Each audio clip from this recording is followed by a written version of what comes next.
And welcome to the Torah Outreach Program, Erev Shabbos, Verse of Inspiration. Today's Verse of Inspiration is sponsored by Anonymous, Le'iloi Nishmas Shalom ben Avram. This week, Parshas Vayigash. We have reached the final chapter, the crescendo of the story between Yosef and his brothers. Yehuda steps forward and offers Yosef, take me instead of Binyamin. Let me be a slave in his place. It's enough. His father lost one child from that wife. Now he has to lose both. I'd rather go in his place. And he threatens also, if you don't do it, we'll kill you. Yosef is finally moved to the point that he realizes his brothers have done complete tshuva. They've repented for their sins. And he admits who he is. But his brothers are humiliated, embarrassed, feel terrible for what they did, and realize they've been caught, bold-faced. What is Yosef's answer? How does he deal with that? Miyata now. Lo atem shalachtem osihenu. You didn't send me here. Ki Elokim, God did. Yisimeni la'av l'paro, he made me like a fatherly figure towards Pharaoh. La'adon, and a master l'chol beso, a master to his whole household. Umoshe b'chol Mitzrayim, and I'm a ruler over all of Egypt. You didn't do this. And therefore, I don't hold you responsible. And I have no grudge against you. There is a mitzvah in the Torah.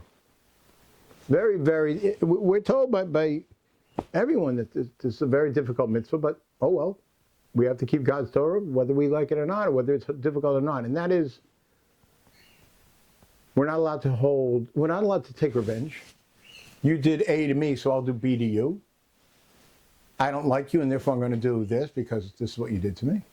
Or even hold a grudge, such as somebody asks you a favor, and you can't say, I'll do you the favor, even though you did A, B, and C, and you didn't do me this favor. I'll do it for you because I'm better than you are. You can't do that. But it's human nature to do that. How can we avoid that? So the Sefer HaChinuch explains very clearly, gives us a great way of relating to it, make it much easier for us, and at the same time, make our lives easier. And that is, we can't relate to other people by that they did this to me and caused this reaction. They treat me this way and upset me, and therefore I feel badly about them, badly towards them, angry. That's not the way to relate to another person.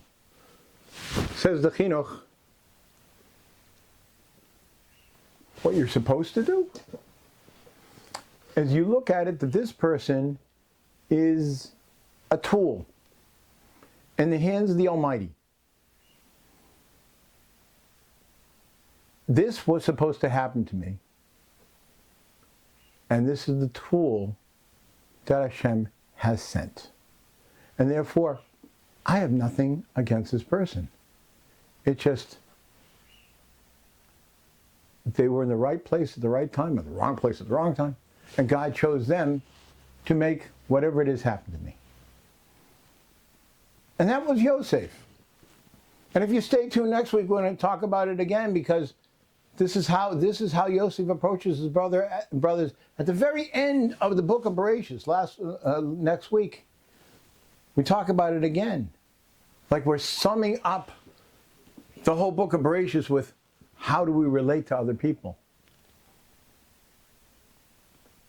And the secret is, when you realize No one can harm you.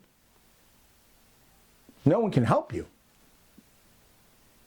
Everything is in the hands of the Almighty. And whatever is done to you, whatever happens, is because He wanted it to happen. It's very empowering. No reason to fear anyone. No reason to be upset with anyone.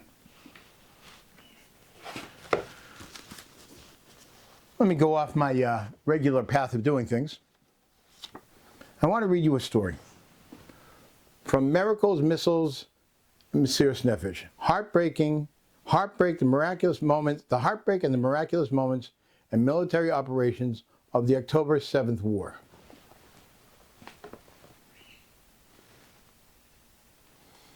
There's a woman named Mrs. Cooperstein. Her son, Tal Cooperstein, was one of the captives being held by Hamas. Mrs. Cooperstein tells a story of how a few months ago her phone rang and she found herself talking to a Hamas terrorist. He started threatening me, she said. If you ever want to see your son again, he said, you need to do a few things for us. What do you want me to do? You need to start participating in rallies against the government. You need to start trying to bring down Bibi Netanyahu. You need to travel to The Hague and accuse Israeli soldiers of war crimes. If you don't obey and do these things, you will never see your son again. She continues, I tell you the truth, I was very nervous at first. And I started shaking. It's very scary to suddenly find yourself speaking to one of the animals who broke into Israel on October 7th and kidnapped people like my son. But suddenly, I came to a life-changing realization where I really and truly understood that the man on the other line had zero power over my son. And I said to him, my son is not in your hands, I told him. He is in the hands of the Borei Olam, creator of the world. Then I added, and you are also in the hands of the Borei Olam. The terrorist was quiet for a while after my response. And then he spoke, and he said 3 words. Kol hakavod geret. Loosely translated in English means, good point, lady. You're right. And he hung up.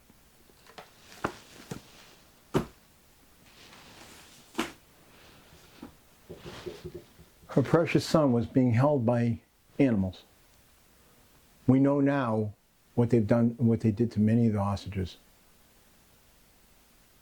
And she knew then what they were doing. Where did she get this bravery to stand up to this animal? She told him the truth. She told him the truth. And it's a truth that we all need to take upon ourselves. It'll help our own battles within ourselves. And it'll solve all the battles that we have with everybody else. I've told this story before. It's kind of funny. When I was growing up, my mother had a poodle that she bought from the Humane Society, which means it was previously owned and could have been abused, and we saw that it was. This poodle had a very weird habit. It stood guard in front of the broom closet. And if you try to get a broom, he would start barking and growling and snapping at you. The only time we could get a broom out was when he was out doing something else. But then if he caught you using the broom, he would run up to the broom, bark at it, and run away. and run up to the broom and bark at it and run away. Now, you understand what the strange behavior comes from. Obviously, his previous owners beat him with a broom. But his mistake was he blamed the broom. And we would think, yeah, it's a dog. He doesn't know better. But are we any better?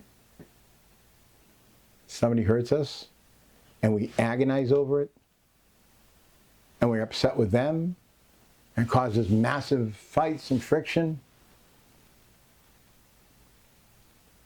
What if we were to understand that that person that hurt us is only a tool?